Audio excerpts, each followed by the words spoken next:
So today is about Kesi's, the update on my Livestock Guardian dog and what happened to her, we think. The vet thinks.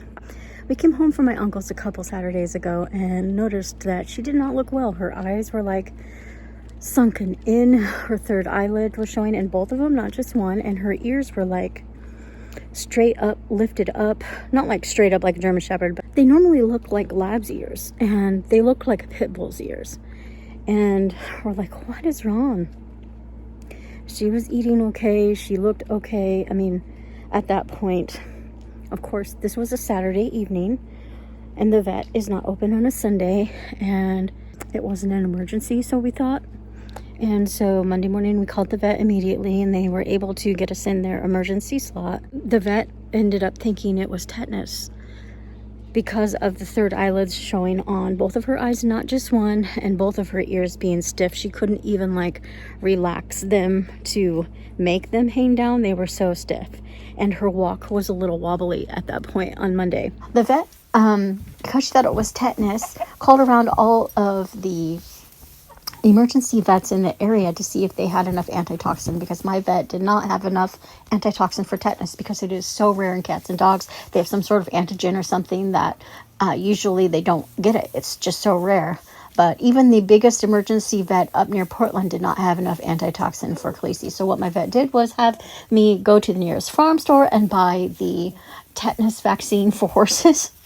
And we ended up, the vet gave her that on top of a shot of penicillin and sent her home with two other different types of antibiotics on top of that, and wanted her to come in for surgery because she thought the tetanus was coming in at the dew claws. And so she was just going to remove those dew claws just so that if that's where the tetanus was getting in at, because there was a wound there, that it would be easier for her to fight it off if that where it came in at was just not there. And so we took her in for the next day to have surgery. That's why she is wearing a cone in some of these pictures. It was touch and go for a while there. For the first 10 days, it was like 2 steps forward, 1 step back. There were a few days where she wasn't eating and we weren't sure she was going to make it. But fortunately, the whole eating thing was not due to her jaw being stiff. Her actual jaw was not stiff, fortunately. That usually is the first place for symptoms where you get stiff at. It would have been a whole different ball game had she had been stiff in the jaw. She would have had to stay at a veterinary hospital with like tube feeding in, but fortunately we were spared that whole painful, expensive experience. So anyways, she is doing better now and finally on the way to recovery, I think. Livestock guardian dogs are important. They do their job well. Before we got our livestock guardian dog, we had a family of cougars come and wipe out our entire guinea fowl, all except 2. We had 32 guinea fowl at that time, and all but 2 were left. And since we got our livestock guardian dog, we have not lost any guinea fowl. I sold my flock when my mom got cancer. I sold most of my birds, actually. All except 10 of them, except 10 chickens. But the importance of livestock guardian dogs is they protect your flock, your herds, without the human having to kill the wildlife. We have cougar and bears here, and the year the cougars came and wiped out our guinea flock, they also came and into our property and scared off my son. He was 15 at the time, and back when these rabbit hutches were in much better shape. We no longer have any rabbits, but we had a few rabbits then, and he was taking care of the rabbits and had his back turned taking care this way, and all of a sudden he sees a mother cougar coming in with her 3 older cubs. She was teaching them how to hunt. And that evening, one of our male roosters, I'm gonna cry thinking about this, one of our male roosters gave his life for my son. He came and not only protected his hens, but He protected my son. He knew they were out there and he stayed. For some reason, he wouldn't go in the coop. My son could not get him to go in the coop that night. He flat out refused. And he knew the cougars were out there and he gave his life. Basically, the cougars took that male rooster, dear Franklin, and my son was able to get inside. He was huffing and puffing and like pale and ashen, and we're like, what is wrong? And it took a few minutes for him to like be able to even talk. He was so shocked and scared. He was 15 at this point. But after that, I told my husband, I said, we can no longer keep livestock and us safely go out without a livestock guardian dog. It's either that or we stand on the deck and wait for the cougar to come along and shoot them. And being the ecological friendly person that I am, I don't want to kill any wildlife. We are taking their spot and their habitat. They have a right to be here as much as we do.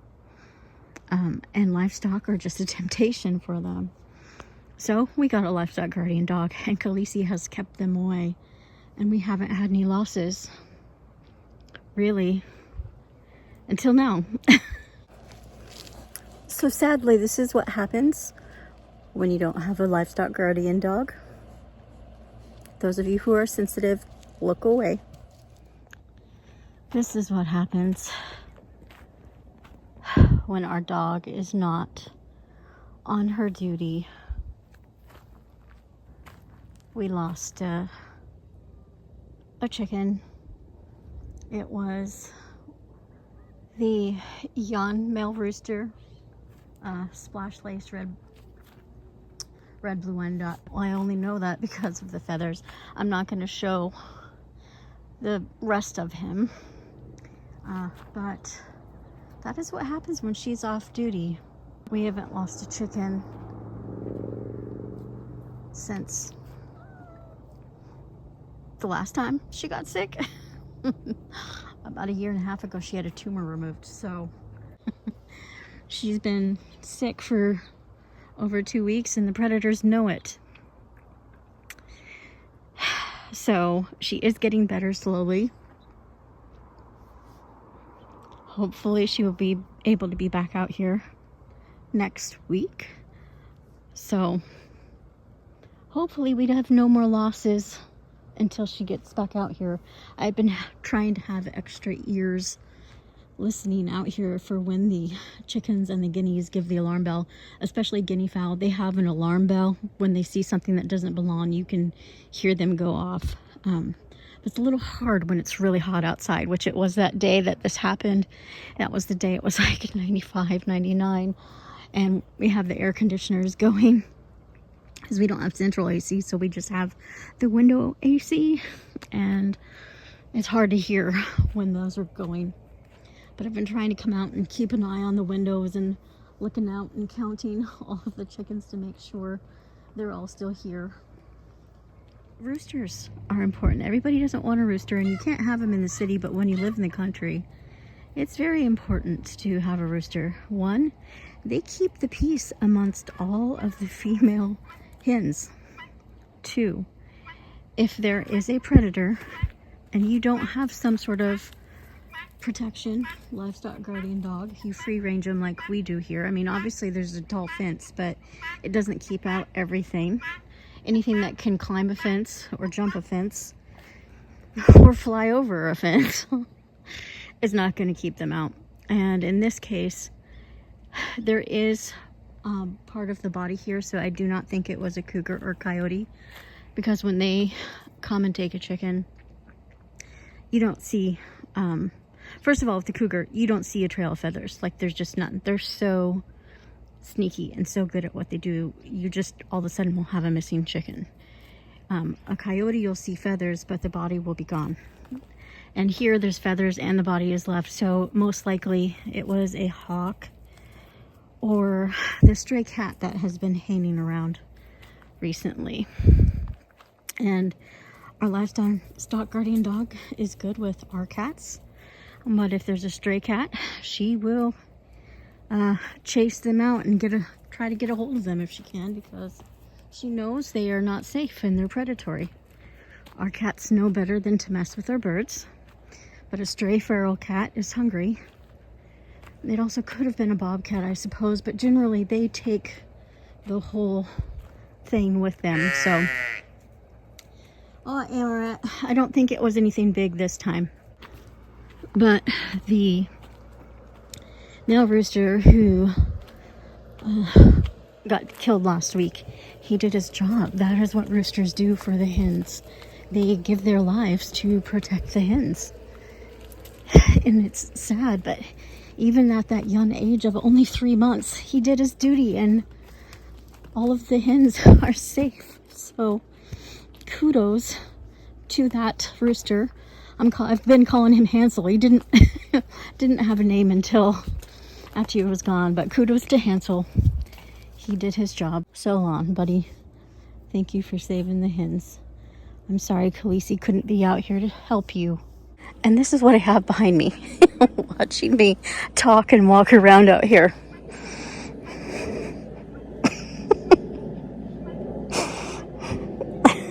You guys gonna cut a record album or something? Huh? No, these guys are not friendly, not at all. Since I've made this video, Kesi has made a full recovery, although she's kind of like the old lady who recovered from COVID, but it's kind of had a lasting effect. She is better and back out with the livestock.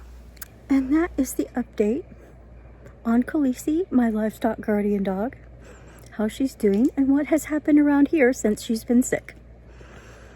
Thanks for watching, and until next time, feed the pollinators for me.